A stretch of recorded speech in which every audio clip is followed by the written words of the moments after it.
बहुत बड़े पैमाने पर विदेशी कंपनियों का ये व्यापार चल रहा है। एक दो चीज और मैं आपको बताना चाहता हूं कि आप अपने घर में अक्सर मच्छर मारने वाली दवाएं इस्तेमाल करते हैं, अलग अलग नामों से बाजार में बिकती हैं।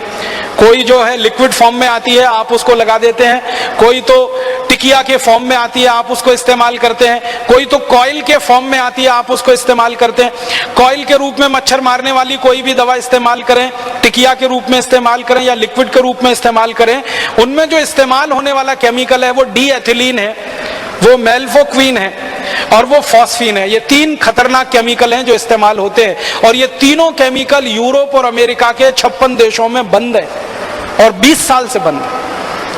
हम हमारे घर में छोटे छोटे बच्चों के ऊपर वो लगा के छोड़ देते हैं।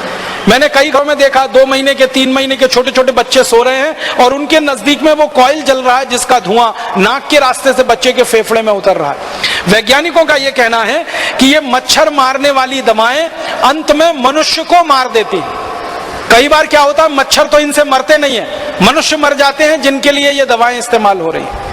और ज्यादातर इन दवाओं का व्यापार, डी एथिलीन का व्यापार, फॉस्फीन का व्यापार हिंदुस्तान में विदेशी कंपनियों के कंट्रोल में है और वो अंधाधुंध केमिकल इंपोर्ट करके लाके बेच रहे हैं और भारत की कुछ स्वदेशी कंपनियां भी बनाकर उनको बेच रही हैं। तो आप जरा सोचिए, आपकी सुरक्षा के लिए, आत्मरक्षा के लिए आप कम से कम ये चीजें इस्तेमाल करना बंद करिए।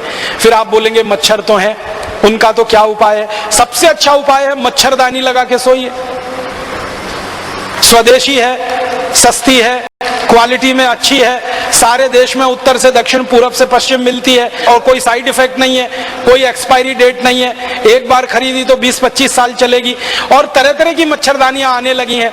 अब तो वो डंडे वाली जरूरत नहीं है, एक हुक में लटका दीजिए वो आती है, आप ऐसे खोल के सो जाइए आती है, नहीं तो चादर की तरह से ओढ़ के सो जाइए, कुछ नहीं कर सकते। तो ये मच्छर मारने वाली दवा से तो अच्छी है। मच्छर मारने वाली दवाएं खरीदें, विदेशी कंपनियों को मुनाफा दें, उससे अच्छी अपनी मच्छरदानी है। और आप चाहें तो एक छोटा प्रयोग और करके देख सकते हैं। नीम होता है ना, नीम का तेल बाजार में मिलता है, तो नीम का तेल ऐसे जलाएं दीपक के रूप में। एक दीपक ले लें, उसमें रुई की बाती बनाएं, नीम का तेल जला के दीपक को रख दें। वो दीपक जितनी देर जलेगा एक भी मच्छर कमरे में नहीं आएगा। इतना सस्ता और सरल उपाय। नीम का तेल बाजार में 30-40 रुपए लीटर मिलता है। 1 लीटर तेल खरीदेंगे, बड़े आराम से 3-4 महीने चलता है। और दूसरा एक तरीका है, गाय के गोबर से बनी हुई अगरबत्ती और गाय के गोबर से बनी हुई धूप बत्तियां भी बाजार में अब आ गई हैं। कई गौशालाएं उनको बनाती हैं, उनको जलाकर आप सो जाइए, वो भी मच्छर को भगाती हैं और क्वालिटी में मच्छर अगरबत्ती से अच्छी। अगर गाय के गोबर की अगरबत्ती, धूप बत्ती जलाएंगे तो पैसा किसी गौशाला को मिलेगा और उससे गाय की रक्षा होगी और गाय की रक्षा के बाद अंततः देश की ही रक्षा होने वाली है।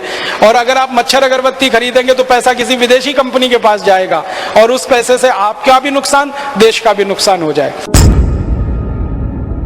सारे देशभक्त हमारे वीडियो को लाइक, शेयर और हमारे चैनल को सब्सक्राइब करें। जय हिंद।